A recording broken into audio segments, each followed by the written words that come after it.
winner, originally from Brazil and now from Bergenfield, New Jersey, Angélica Teixeira.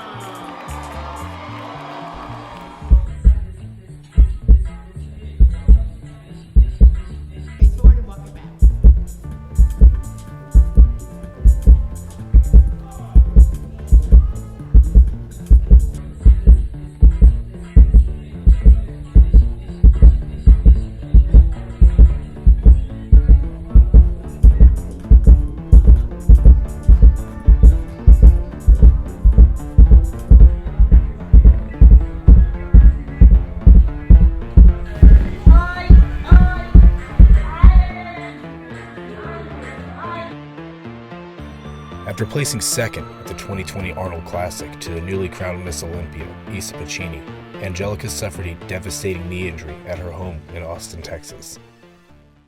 With Angélica's case, she tore her meniscus. So there's 3 layers of cartilage in the knee, and 2 of them are kind of the end caps of the bones, and then between them you have this meniscus cartilage, and it doesn't cover the entire thing. It's the C-shaped cartilage that sits towards the outer edge, and it's prone to tearing with twisting injuries and stuff like that. So when I hurt my knee, I was like, thank God it wasn't during my Arnold prep, because when I got hurt, I had just finished the Arnold prep, and compete at the Arnold, and I was in my mind like, what if it happened, right before I go on stage for the Arnold, because that show was super important for me too.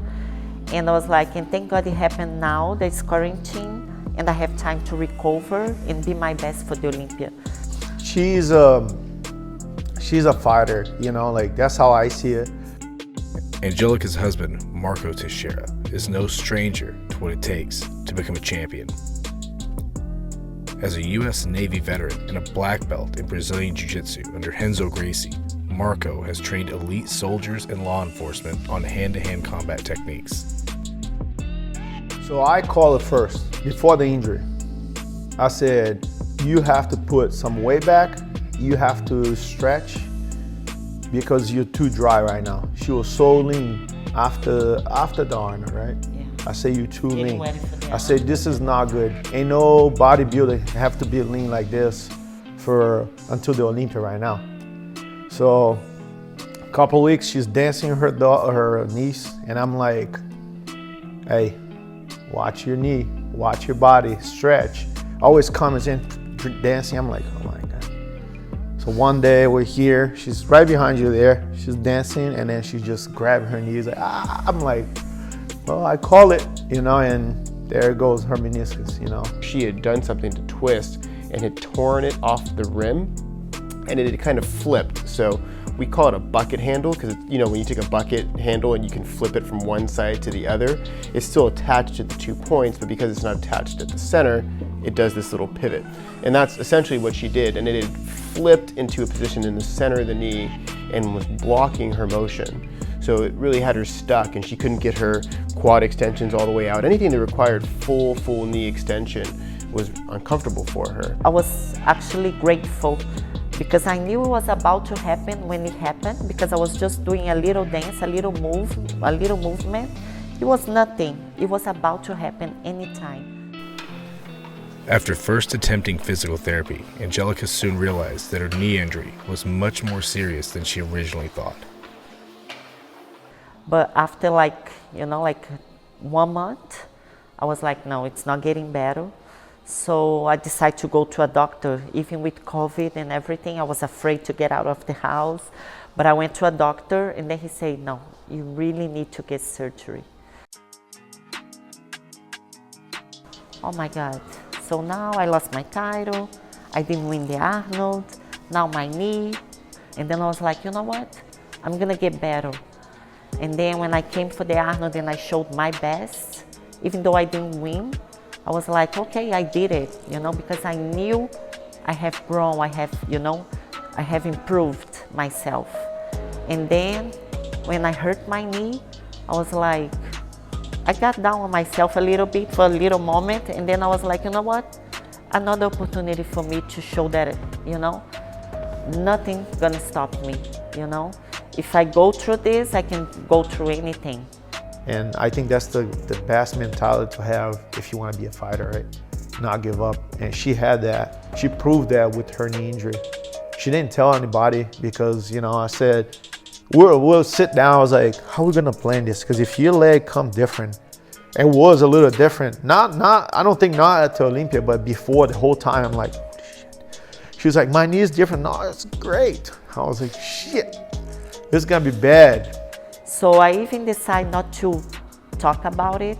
You know, I posted about my knee and that I was doing physical therapy, but I didn't say anything about the surgery because I didn't want the people to feel sorry for me or to look at me like, oh my God, poor little thing. You know, like, oh, now she's coming for the Olympia and how it's gonna be.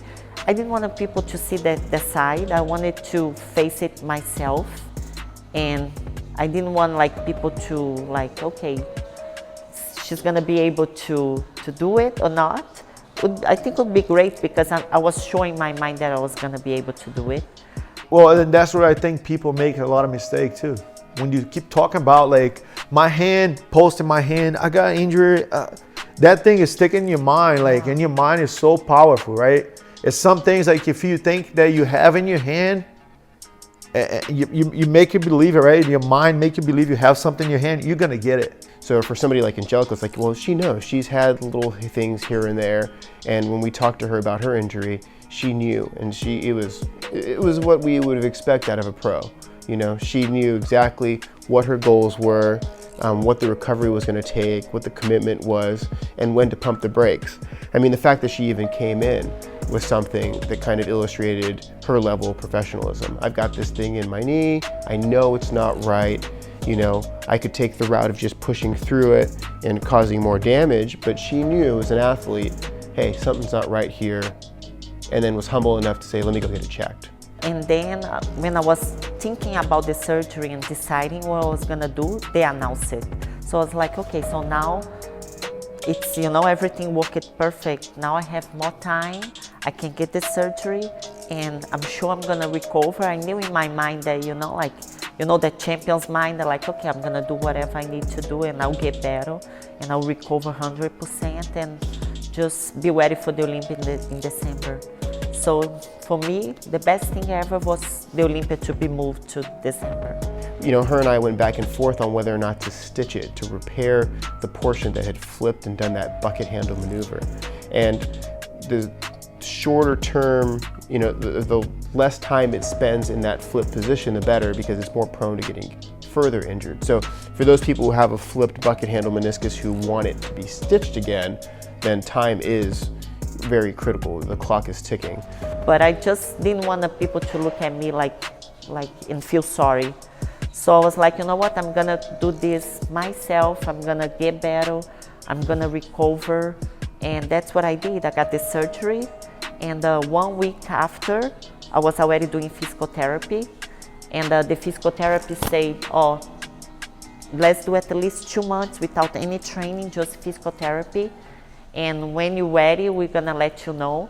But with 15 days, I was already training. I got the dumbbells at home and, you know. To be honest with you, when she came back at 2 weeks, she was, you know, she was already training. Yeah. So.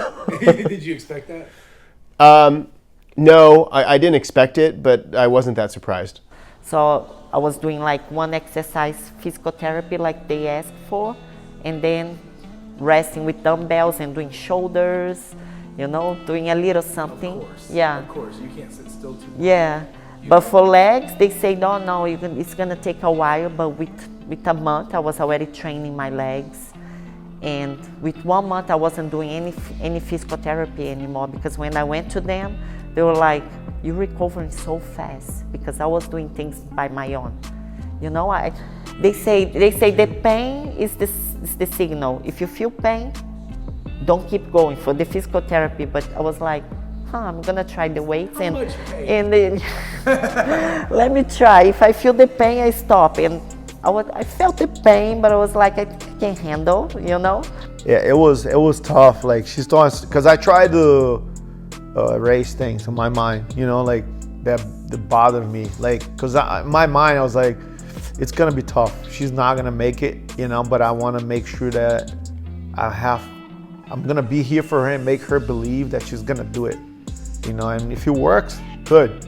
You know, if it doesn't, at least we try, right?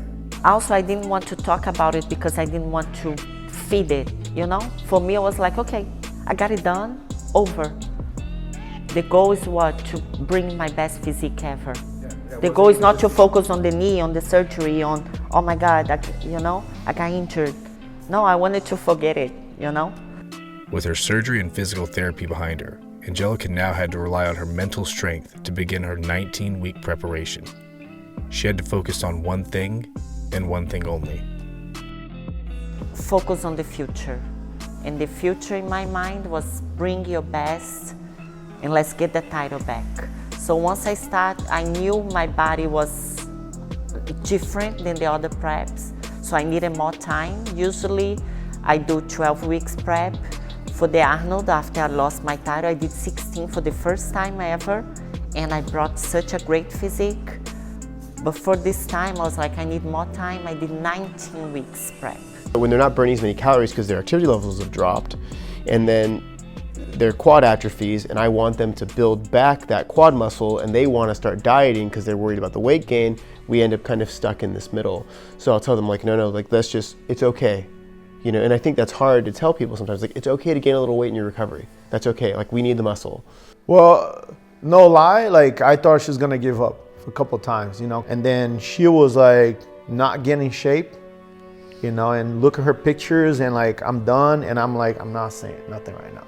Some phase of my prep, I even thought like, oh my God, I should give up because I don't know if I'll be able to bring my best. So the first few weeks was a little like, oh my God, playing with my mind and, you know, like getting my game strong in my mind because I needed to not diet down at the beginning. Even though when I look at my pictures, I was like, oh, I should just go like start dieting down right now because I don't know if I'll get in shape on time, even though I started before. People sometimes think that it doesn't come to our minds, like to the champion's mind, to the people that are on top, but it does. But right there, right at that moment, I was like, no, I'll do it. I'm not giving up. I'll come back, I'll show my best. I know it's not being easier, but I'll do what it takes. So, you know, I diet the way I had to do it. I did more cardio, I worked harder than ever. And after, you know, like when I was 2 weeks, like with 14 weeks, I saw my body and I was like, wow. It's like, this is not just, you know, like being ready, this is being ready to show my very, very best. For us, when she told me that she was going to go straight from the surgery to start prepping for the Miss Olympia, I was a little bit nervous. I mean, I know that when we talk about people prepping for this, it's a year-long prep. And the only thing that really gave me reassurance was, one, her confidence when she went into it, and the fact that this was not her first rodeo. It was hard to argue with her, even as the doctor, where it's something that you just are very cautious about promising anything to anybody. And I would never promise anybody that you would be able to really perform and have no muscle atrophy and be undetectable. She goes, nobody's gonna know. And I was like, I don't know, you know. But sure enough, she gave me the confidence to go with that plan, and I was surprised and pretty impressed. But her proving that she can and overcome this knee injury, I think for me it was like everything. It got to the point we even forgot, like she was Olympic competing, I'm like, up there, I was like, oh yeah, you look perfect, let's go. You won this, you got it. I didn't even think about her knee no more, right? So you really need good people by your side to encourage you, you know, on those bad days. So I think they did that for me, like my husband, my sisters, you know, like my friend, Anna. They were there for me to kind of like remind me of the champion, like, hey, you remember who you are? And I was like, yes, like you are two-time Miss Bikini Olympia Champion.